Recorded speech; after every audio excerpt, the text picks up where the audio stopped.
Welcome to Event Experience by Bizzabo, the podcast where we bring the best and brightest event experience leaders together to share stories, tips, and lessons learned from creating some of the world's biggest events.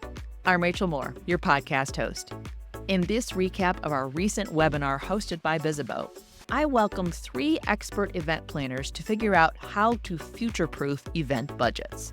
You're about to hear the best budget hacks and advice from Noelle Feist, Senior Director of Global Strategic Events at Zendesk, Ashley Casal, Director of In-Person Events at Catalyst, and Rachel Burden, Head of Events and Sponsorships at Intuit Canada.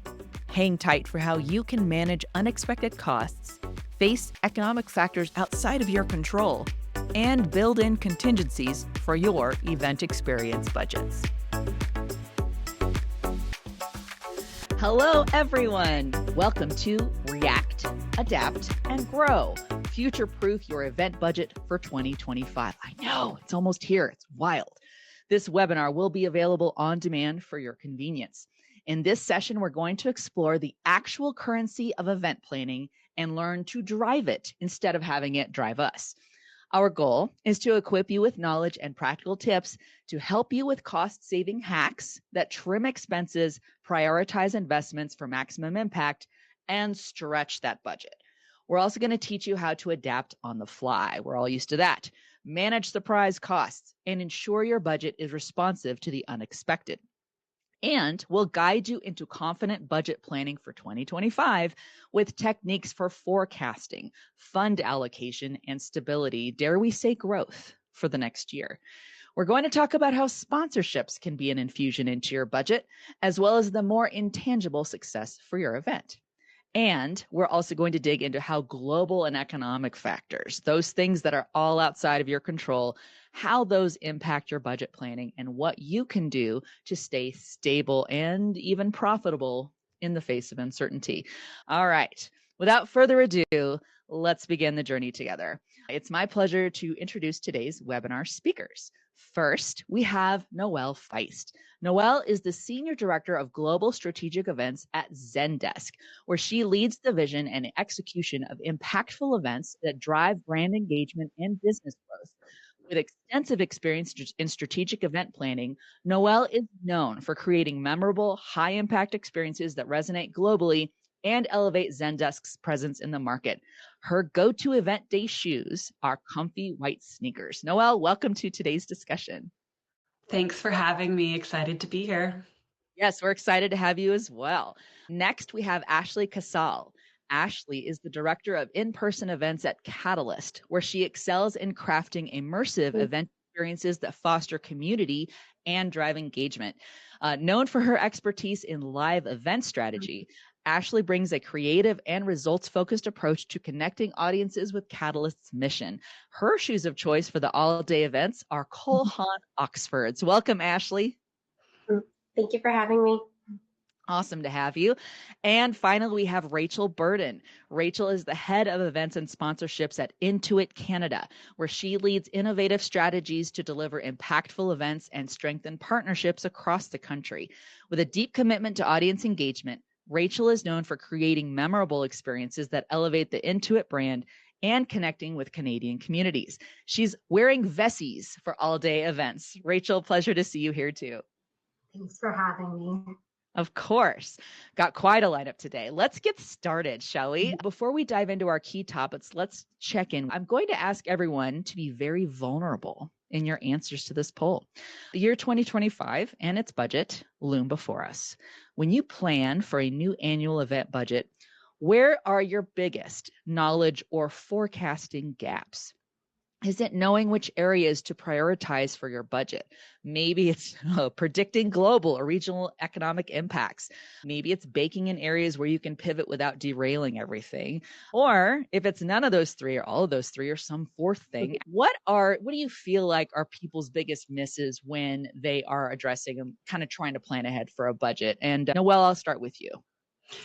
Yeah, I mean, I'll talk about it often, but contingency planning is such a needed part of every event budget. We cannot predict everything that's going to happen, especially when it comes to those economic impacts. So there's quite a few creative ways to do that, and that could be in every line item or one specific line item, but you really do need to prepare for things to come up.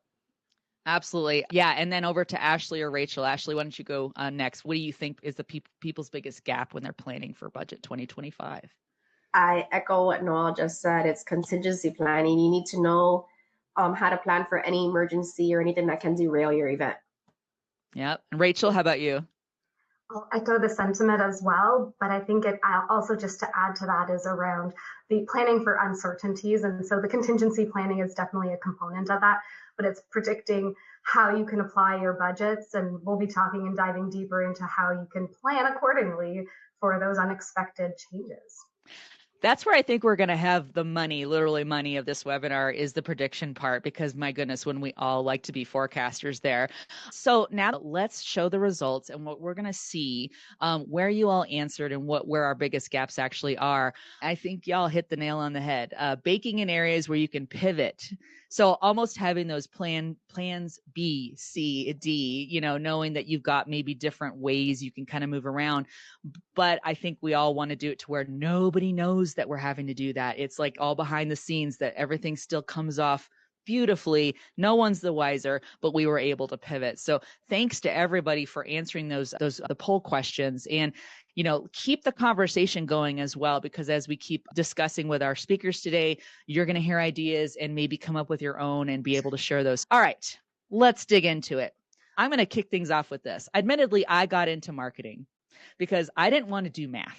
Can anyone relate with that? Did you pick a profession? You're like, oh, good, I'm not going to have to do math. Yet I think we all found out that budget is absolutely part of that profession and pretty much any profession, but is certainly a major part of any event planner's world. Some of you here may be great at math and budgeting. I think that's awesome. But chances are you're here today because you need help in this area. And that's why we're all here today. We won't delay the insights you came here for any further. Let's dive right in with creative budget hacks, if I can say that correctly. Noelle, I'm going to kick it over to you before I keep messing up the word hacks. Can you share any out of the box creative budget hacks that you tend to use when the pressure's on? Yeah. Well, first of all, the pressure's always on for us. And managing a budget is an annual year-round process that we do. It's not just this time of the year where we're setting next year's budgets, but it is truly a weekly, monthly exercise for us. When you say hacks, I wish there were hacks, right? I think we're ultimately talking about using our budget in the most efficient way possible and having that being top of mind at all times. I think budgeting is often about trade-offs, and we need to create an exceptional experience at the highest level. That's what we're doing. We are also expected to up-level that experience every year that we put on the same event. That can be extra challenging if you have a reduction in budget or even a flat budget, but your expectations are to continue to up-level. With that becomes, the need for a lot of creative thinking. So something that comes to mind to me is that, just because you did something really well the year before doesn't necessarily mean you have to do it the exact same way. We tend to want to rinse and repeat when we have success. But I think the most important part is to dig into why something was super successful. And if that thing did cost a lot of your dollars and your budget, expect attendees want you to mix it up. So look into the data, understand why attendees found that experience or that element of your event so impactful. And that's where you can dive into the creative thinking of how can we still have that same outcome by trying it in a different way, potentially a more impactful way, potentially that's even looking into different vendors or finding a way to do it at a more affordable price. And then if that doesn't resonate, I have, some of my tried and true hacks, which is maximizing the way you show up with high impact areas. You do not need to brand every part of your space, but really invest in creating a memorable moment that when people walk in, they're like, wow, they invested in me. You can also focus on working with local vendors. I think that's a huge way to cut down cost. We tend to love to work with the same vendor year over year, but if you change locations, you're going to get a lot better rates. And I tend to always be able to get a better price when I come with knowledgeable data. Ashley and Rachel, any other thoughts or hacks that you have to offer or want to echo on? Yeah, I can elaborate a little bit on the strategic partnership piece. So whether it's a vendor that you've used year over year or you're looking and exploring new potential vendors, it's about having those engaged in strategic conversations that allow you to dive deeper into what is the realm of possibility for your events. And when you start to look at what you've experienced, even maybe in your own personal event experience, just by attending events yourselves, you can also pull that insight into having those strategic conversations to be able to determine something that you've seen at other events or you've done previously and scale them into different facets that might be more applicable based on the budgets that you have available. Well, if you're going to use the same venue year after year, try to negotiate a multi-year contract, lock in those rates today to avoid the inflation prices. And if your contract says, oh, well, next year or the year after, our pricing is going to increase 6%, 10%, 12%, well, negotiate that as a discount, whether it's for your F&B or your AVL or just your sleeping rooms, negotiate additional concessions. Those are great tips. Thanks. See, you came in with the hacks right off the first question. This is great. I hope everybody is taking notes and echoing this. Ashley, I'm going to come over to you. This actually kind of pivots off of something Noelle mentioned, but it's my question starting with you next. There are some line items that eat the most budgets and others just snack on the budget. Which areas do you think deserve the most budget allocation and investment when it comes to your event plan? So this question is open to interpretation. It depends on what type of event you're planning, right? So if you're planning a conference, most people will say, obviously, you need to invest in your keynote and your staging. I'm a believer that F&B is what you have to invest in, as well as your AVL. F&B will leave a lasting impression on your attendees. So if you have bad food, you're going to get bad reviews. People are not going to want to come back the following year. If you have great food, they're going to look forward to it the next year, and they're also going to be talking about it. And then your AV, you can't have an event without great AV. You need to have a great AV partner. One of the ways that we like to maximize our budgets when it comes to AV is create a partnership with your AV company. So you know what you're spending, you know what your needs are year after year. So create a partnership with them and ask them, are you willing to sponsor the event in order to get some VIK out of it or some discounts out of it as well? Because I know that for my events, 50% of my budget is AVL. Yeah, I can imagine. How about you, Noelle and Rachel? Any of those line items you're like, ooh, definitely go hard on this one, but maybe not so much on these? Yeah, I'm happy to jump in. AV is by far also one of my largest line items. And, when you work for technology companies, your attendees do expect you to be showcasing everything, the state of the art technology. And if you're utilizing, old technology, you're not putting the investment in there, you're not really creating the confidence and experience in the company that you're really showing that you are. So we have exceptional technology, but if we're not showcasing that on exceptional technology, it really misses the mark. So that's truly a high priority focus for me. And I couldn't agree more. Finding long-term relationships with those vendors that hit that long-term line item, they know what's important to your company long-term. They can help think about negotiating the right equipment for you, even early, knowing they have that next year with you. So. Yeah, I definitely agree with both of the comments so far. I think one area that we want to do is also take a step back. You have to look at the strategic objectives of your event program to actually define how you're allocating your budget across that program or portfolio of events. When I think about our hospitality events, of course, food and beverage and experience are going to be the highlight of that. And that's going to be where you're allocating your budget. Whereas when you're thinking about your annual conferences, AGMs, etc., the factor around technology, food and beverage will still come into effect there. But again, just understanding what that objective is of that program will help you further refine and define how you're allocating budgets. Yeah. And now I want to wrap this segment with one, and I'm going to ask you all to narrow it to one. Let's leave this segment with just one of your go-to tips to stretch the budget when you need to make a quick decision. I'd like to know, are you going to a specific pot of money? Are you pulling from a specific line item? So I want to hear one tip you have for stretching the budget. Who wants to go first? I can definitely jump in here. Do it. And sorry, one tip that's really hard to narrow down, but I will try. I do want to start, Rachel, going back to what you highlighted at the very beginning around, budgets not being everyone's their jam, their favorite thing to do. I really do love budgets. I almost went into accounting. So it's a little bit ironic that I ended up at an accounting software platform as a global technology.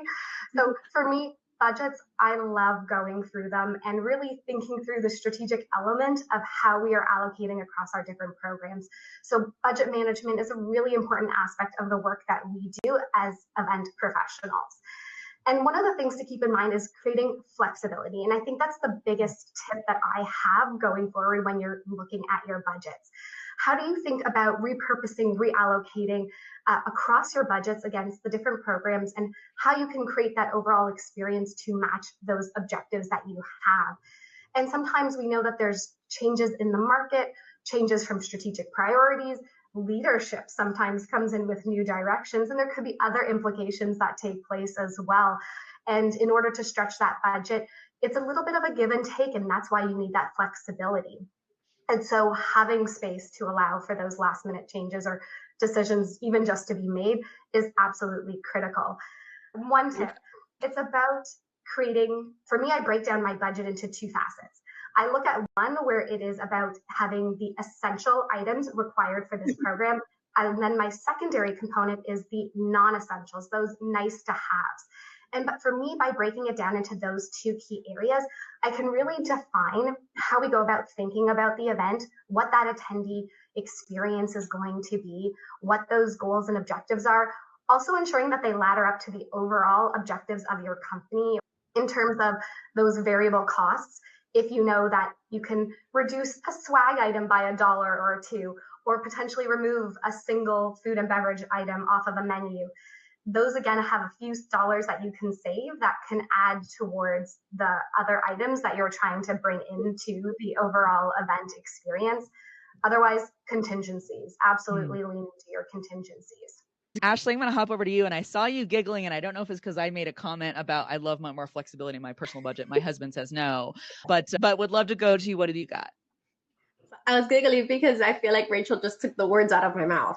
It's my advice is always prioritize essentials versus non-essentials.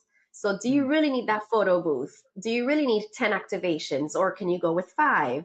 Do you really need the large floral arrangement? So if you're low on budget, but you still want to make your event nice, so let's say for your conference, ask your florist, well, can I make my arrangements a little bit smaller and take off $5, $10 off of the cost of the arrangement and save money there? I know I've done that a few times and it's actually turned out lovely. You also want to remove items that are non-needed. Like, so is the open bar really needed? Or can we go with, instead of full bar, beer, wine, and champagne? Appetizers on your F&B, do you need 6? Maybe you can go with 4. Or remove an item from the buffet. So there's a lot of ways that you can maximize your budget. But again, it's like take your bucket of money and allocate it into the line items where you know you have the most spend, where you know that these are your needs to put on the great event. Your event cannot go on without AV, without F&B, but it can go on without flowers and a photo booth. Couldn't agree more with Rachel and Ashley. I mean, even diving deep into like when you look into the food and bev item, I've worked for a company where at events, we had to negotiate a flat rate for our alcoholic beverages for the evening because it was a very active crowd. Going to a new company, realized that's not a priority for attendees. We actually want to do it by consumption, which would have been mind-boggling for a previous event, but is the right one for this one because it turns out that's not a priority for attendees and we actually pay less for that. So just making sure that you understand your audience when you're doing this budgeting is truly important. But I'd say one go-to that is very underrated when it comes to planning an event, but it makes a true impact on it and is such a low-cost item is networking. The ultimate goal of attendees are to make connections and learn new information that they can bring back to their own company after attending your event. And sometimes you can bring the best content out there, pay for the most incredible speakers, but that one hack they learned from that other attendee is that one that's going to go solve a huge problem for them. So networking is one of the lowest cost parts of your event to design an experience around. You can utilize already provided roundtables and do that roundtable thinking. You can make sure you just think of new activities that are very low cost where you pair people up and have them engage in a strategic conversation. So always just continue having designed planning around networking, and that will create such an impact to the overall success of your event at such a low cost. So I think that's one of the most underrated go-to tips to stretch your budget and still create such a memorable impact for your event. Wow. Excellent way to close out that segment. That was a great one. I don't know how we're going to top it, but we're going to try. There is a reason the word budget includes the word budge. Change is one of the constants in the world, but it hits events a bit differently because of how visible and how immediate changes can impact the entire experience. Often the budget can determine how easily an event planner can adapt. So I'm going to take this first question to Rachel. Can you share a time when plans changed and you had to quickly make sure your budget adapted, and what did you learn from that experience? Absolutely. And I'm sure everyone has gone through an experience similar to mine. I'll take you to an example that I have from the beginning of my career at Intuit. It's almost a decade ago. We were in the planning process for our annual conference, and we, of course, experienced an unexpected change. Our leadership decided that they wanted some new, fresh ideas to be implemented into the event, and we were just a few weeks out from the event itself. And of course, this had implications that scaled beyond just launching something new and innovative, but also with the agenda, the planning process, our team, the budget constraints. Of course, there were lots of additional pressures that came into this that we had to think quick, but also implement quick. And in order to adapt, we, again, looked at the assessment across all of our budget allocations, and we identified areas that we could potentially scale back without compromising the overall quality of the event. And I think that's absolutely critical to highlight, without compromising the quality of the event. And so with that, we decided to reduce our spend on a non-essential item, and we reallocated those funds towards those new, fresh ideas. Now, when I think about it, it's a little bit of an outdated and antiquated idea, but I still actually love it. We built the catch boxes into the framework of using AV and the integration and just making it more fun and engaging for our customers. I still love using catch boxes, but again, this is going back a decade already. For me, just keeping that open line of communication with our team and the various stakeholders that are involved in the planning process helped us with making those quick decisions, and also having transparency to ensure that there was awareness of the give and takes that need to transpire coming out of those decisions. Excellent advice there. Thanks for sharing that too. And even like you mentioned, it might have happened 10 years ago. This is a reality today everybody's dealing with. So really good advice there. I'm going to go to Noelle for this next question. I love surprises, said no event planner ever. Not when plans are in place and budgets are set, which drives back a little bit to that, like, hey, surprise, new fresh ideas coming your way. What is your advice, Noelle, for when an unexpected impact hits your budget? Well, I think the only thing event planners can for sure plan on is surprises. It's just a part of our job by nature. We're problem solvers, scenario planners. It just comes out. I have a very memorable example that will be ingrained in my body for life, which is needing to completely move venues for a 1,500 person 3-day event exactly 14 days before our event. For unforeseen reasons, we were faced with this scenario. And as you can imagine, 14 days before an event, branding has been printed, orders have been placed and shipped, communication has been sent, maps have been printed. There's no possible way to pull off a surprise scenario like this without additional investment and still create an exceptional experience. So because this was such a last minute, near impossible situation to get very specific quotes for, what I had to do was, first prioritize transparency. I needed to make sure leadership understood all the implications and possible scenarios that would come from doing a move like this. But I also had to be confident that in order to do it, I can create not only the same exceptional experience, but a better one by, all of the exceptional team that I have and our amazing partners that we did it with.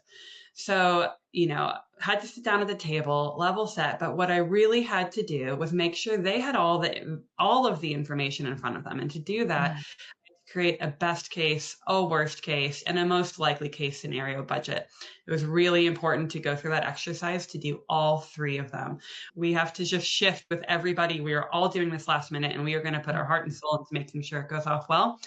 The best case, it might only be an impact of this much over. At a worst case, it could be this. Here's what I'm expecting. By sitting down and sharing all of those scenarios, I know that I'm confident to make the right decisions on the fly for the event because I have that bought-in support from our leadership. But also what's really helpful is that exercise goes through and helps me scenario plan for each vendor what I think it could go into. And I can set really clear expectations, like we cannot go over this amount. So we're going to have to prioritize our most important parts and make those right trade-offs. At the end of the day, that budgeting scenario and transparency of where we were going to go led to us being able to successfully pull off such a, wild maneuver. And, spoiler alert, did it really well to the point where even attendees were shouting out and applauding how exceptional an event it was and couldn't believe that we switched that venue. And we were able to do that because I had full transparency and buy-in on anything that could happen for that event. And, we're able to come in right around the expected scenario budget, which was also really helpful and showed true partnership with our vendors that we worked with. Wow, what a story. We'll be right back with more event experience after the break. Let's face it, venting won't fix outdated, overpriced event management software that lacks the support and features you need. But Bizibo's Event Experience operating system will. Say goodbye to your frustrating legacy event software and hello to building more events that matter. Visit Bizibo.com, that's Bizzabo.com, to learn more about the Event Experience OS, Click Smart Badge, and more. Final question for this segment, and this, y'all, we're gonna all just simultaneously cringe at the mere thought of this. How do you approach global and/or economic winds of change that threaten your best laid event budget plans? And like I said, cringe and then answer. But how do you approach that? I think we all might have experience with this. I mean, look at COVID. It sent us all reeling. We all had to start looking at our contracts to see what were the cancellation fees.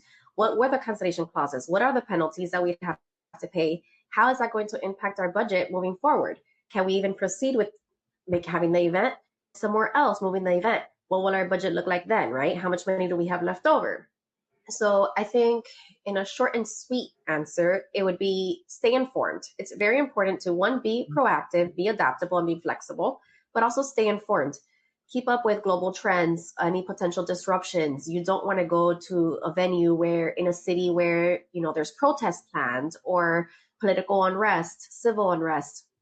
You also want to make sure that if there's a major supply chain impact, anything that can happen that can impact your event, that'll impact your costs as well. So if there's a disruption, that'll impact your swag or anything that you have to order from overseas or any shipping timelines as well. That all will impact your budget because it could increase costs, right?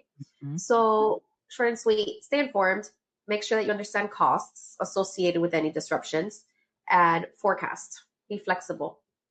Rachel, how about you? How do you react and approach to global headwinds?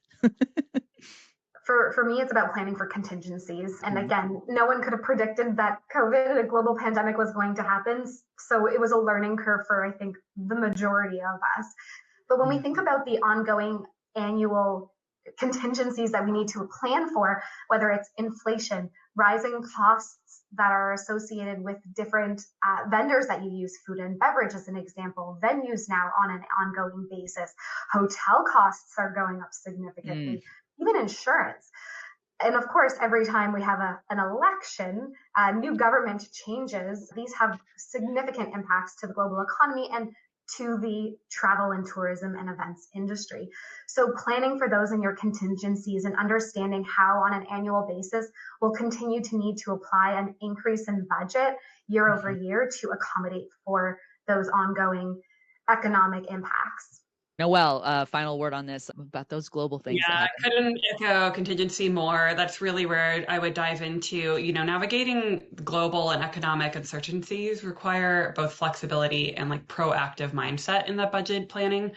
I plan for that agility from the start by setting aside a very healthy contingency line item into my budget. But you really need to articulate the importance of that healthy contingency budget to leadership. I think often we are faced in some situations where when we show this detailed budget and finance or leadership sees a very large line item that says contingency, and it seems like, oh, you're just having a bunch of money that you don't have a plan for. That is absolutely not the case. And you do need to clearly articulate exactly for this reason. With economic uncertainties, we need to be able to plan, to be able to put on this event upfront. And, this is such a vital part of it. If that still is a problem, and I've had it before, where that's the line item that gets cut, oh, we need to reduce money, take it out of the contingency. Build it into each of your line items. Have a contingency AV, have a contingency for food and bev, have a contingency for your other vendors, and pad it that way, because you know that at the end of the day, it is your job to manage this budget and you cannot control those external economic factors, and you have to have that built in. So do what it takes. Ideally, I love being at a company where contingency is supported and understood, but I've had to do it both ways. And at the end of the day, it is always used. It is never just fluff money that I return at the end. It is absolutely imperative for all these situations that come up to be able to have that. And then the last quick tip is make sure you do sign quotes early. Get vendor quotes way ahead of time in your planning process. That locks you into rates, because that'll help you long-term to not be hit by unexpected increases in pricing right before your event. Wow. I said at the beginning of this segment, I'm like, how are we going to top the last segment we did? Those were amazing tips. And my goodness, padding being the key phrase in that segment. Very great. We're going to get into the final segment. Everybody get out your crystal ball. Oh, wait, we don't have those, but it is that portion of this event. We all do our best, and we listen to very smart people make predictions. Some people are offering in the chat where they go to stay up on those trends and what's happening and how to stay up to speed on changes that might be afoot. But budget forecasting is an incredibly gray area for a multitude of reasons and influences that we all face. So I'm going to start this off with Ashley. Please talk to me like I'm 5. What is budget forecasting and how do you tackle it each year? Okay, so like you're 5. So I'm going to talk as if I was talking to my children. Do it. Okay, so we're going to Disney World, our favorite place, right? Where budgets don't exist, by the way, in Disney World, right? I'm going to give you $20. How are you going to spend those $20? Are you going to spend them on snacks? Are you going to spend them on toys? A mix of both. If you spend it on the first day, you're not going to have any money tomorrow.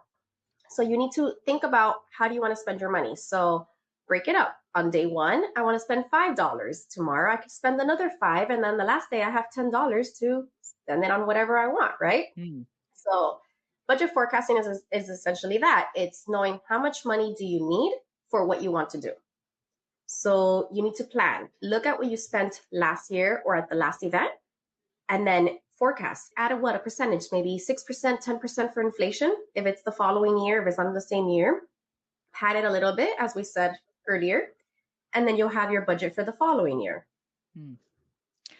That made a lot of sense to my 5-year-old persona right now. Thank you for that. I do want to take it over to our other speakers too. Noelle, how about you? Again, you can still pretend like I'm 5. That would totally be fine. But yeah, I mean, I have a 5 and sorry, no, I don't. I have 7 and 9-year-olds. They're all getting some birthdays, and yeah, it's really important to be able to clearly articulate and explain, in my opinion, the ability to manage money from an early age. So if I was to explain what I, do as far as budgets go in forecasting, it would be very simply clearing out that, forecasting is when you have an agreed amount of money that you can spend at a determined amount of time. Let's say that's 1 year. And the best way to decide what you're going to do for that future year with that exact amount is look at what, spent the last year, but then think about what might change. What are your priorities? Are there things that you'd like to do differently this next year that maybe you didn't do the last year? And then with those priorities, you're able to see, okay, I probably can't do this, but I can do that. And that's what I'm most interested in doing. And then, of course, plan to keep that padding, that cushion that Ashley mentioned, to be able to help you still do what you want to do, but there's always going to be unexpected things that arise. And it's an important part of, thinking through how you want to most efficiently use your money that you get from that tooth fairy. Ooh, now we got tooth fairies. Yeah, Disneyland, and everybody's on board with this, right? And I do appreciate this too. I wasn't kidding when I said pretend like I just don't know anything. But this is all super helpful. Rachel, over to you. Again, budget forecasting. What's kind of your approach, and anything you want to echo or add? Yeah, I'll echo all the sentiment, but if for the Canadians who are joining us, Disney is maybe a little bit out of reach for us sometimes. So I would scale it back to the dollar store. I take my nephews to the dollar store quite often, and we give them a set amount of dollars, whether it's $10, let's say, and it's how do you want to spend this? How do you be strategic that you can maximize your spend? And one of my nephews is great with numbers, and he will go around and calculate absolutely everything to make sure that he has spent his full $10. And otherwise, my son would just be, 10 balls, because that's all he wants to play with. And so when you think about the forecasting, it's about both that contingency planning. It's about understanding the overall goals and objectives.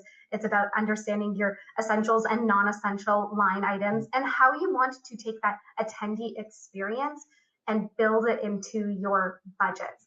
And again, always putting your customer first will allow that lens to ensure that you're delivering delightful experiences to your customer, and not just putting it as the internal stakeholders as the only objectives to making those ultimate decisions around how you forecast and plan for your events. Really excellent. And I love that. You could see I gestured. I love that point you made at the end too. Stakeholders obviously matter, but your attendees absolutely are going to kind of win the day there for the prioritization. So one thing that we mentioned that this webinar was about was budgeting, but also sponsorships. So I do want to talk about that. Sponsorships for 2025. How are sponsorships incorporated into your planning and budgeting process? Kind of like, how important are they? How to use them to offset costs, maybe protect that budget. We talked about padding, trends, best tips, best practices or tips. Rachel, I'm going to go right back to you first for this, but talk to me about sponsorships and how that figures into your budgeting.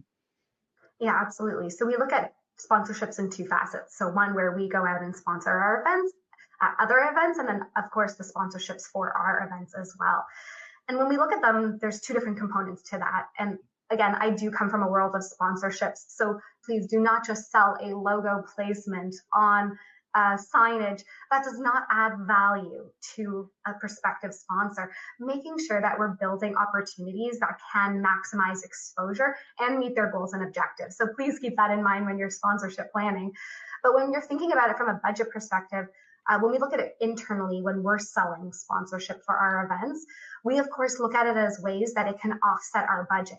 That means it gives us the opportunity to spend additional dollars to maximize our overall dollar spend. So if you have $10 as a total budget and you get $5 of sponsorship, you now have $15 to spend.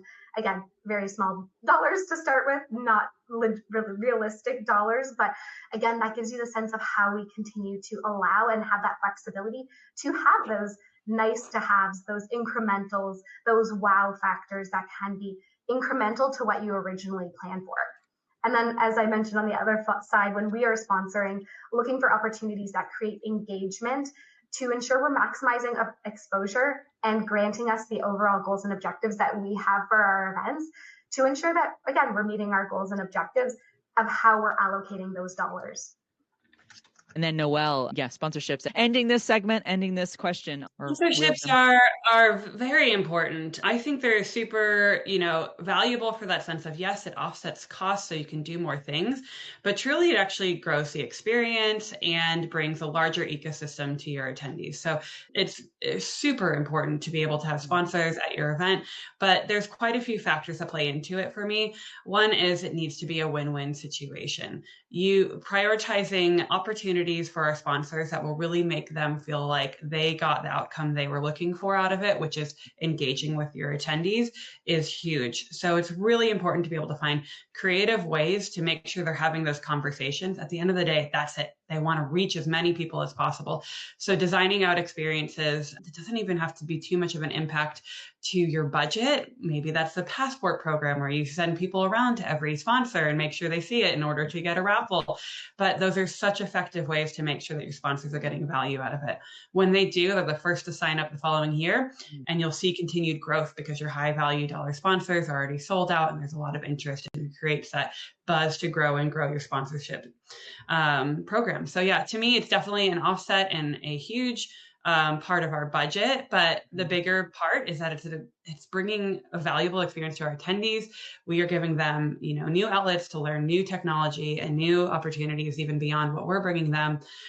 They're getting excited ways to engage with other people and potential, prizes for doing so. And it just becomes a big baked in part of our experience as well. But it has to be good. Yes. Well, and that segues, or that goes back to what you were saying, as you're all looking at those trends and those global factors and stuff, you also need to be looking at how your sponsors being impacted by those things as well. What are their plans? Do you see them dialing back? Do you see them shifting, pivoting? Are they staying tried and true and, keeping on with the same investment? So all of that, again, makes all of you event planners masterminds because you're tackling this and owning this budget. I want to ask this question. Is there a standard percentage of the budget that any of you set aside for those contingencies? Is there always it's going to be 10% or always whatever? Does anyone have a hard, fast answer? Yeah, I mean, I would absolutely say that there is no standard because all budgets are not created equal. When I'm working with high dollar budgets in the multi-millions, it's a smaller percentage because I know that I don't need a huge percentage of that budget as a contingency. But when I'm working with a smaller budget, there's just all of those unexpected things that are going to come up that you need. Maybe that'll be a larger percentage. So I think it's actually something that will flex. I can say in my large multi-million budget, it's under 10%. But if I have a smaller budget, it's probably more like 20 because I don't know what I'm about to do in this smaller space. And I'm going to those dollars go longer when it's a smaller budget. So hopefully that helps. Yeah. And Ashley and Rachel, I saw you shaking your heads. No, it's not always a hard and fast percentage.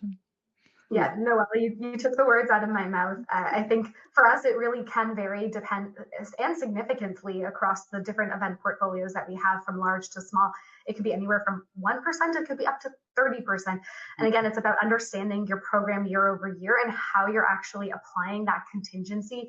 Can it be reallocated to the various either essential or non-essential line items, and then building in a new buffer for what a contingency should be. And again, ensuring that you come armed with the information of having that data-backed information to make those, again, informed and strategic decisions. It all depends on your event, right? You never know what you're going to need and what you're not going to need. If your event is stagnant, as in it takes place every year, same location, same place, then you could do a certain percentage just for inflation. But if it's an event that moves every year, you also need to take into consideration geographical factors. Like, for example, we all know New York City is a lot more expensive than Texas when you're planning events. So you need to take all those into consideration as well. Excellent. And then I guess I want to try to cram in one last question that we got. What change did you do to survive during COVID? And did you take any of that change into the future? Like you're still using that today? Because we did reference COVID earlier. I mean, gosh, who can't when we talk about global unexpected stuff? But was there anything that any of you learned during COVID that got you through, help you survive? Any of us survived that, but that you're taking through today? Anyone want to answer that one? I mean, I think this is one of the strongest industries that got impacted during COVID. And we've all done some major shifts following that, including, different language in our contracts to protect us. The venues have put different language in their contracts to protect them. That's a huge part that's always adapted and changed since COVID. But I think what's still holding strong is the need for connection is really that ultimate reason why people are coming together. And, we've seen changes in the airline industry, the travel industry. Flights are now flexible. That has changed when people are signing up for events, when people are booking their travel, how to forecast trends. So since COVID, I've really put an experience design standpoint, a huge focus on making sure connection is at its forefront, because that is always what's going to end up impacting attendees to want to come back. But I've reevaluated our trends for registration as it comes to people booking travel.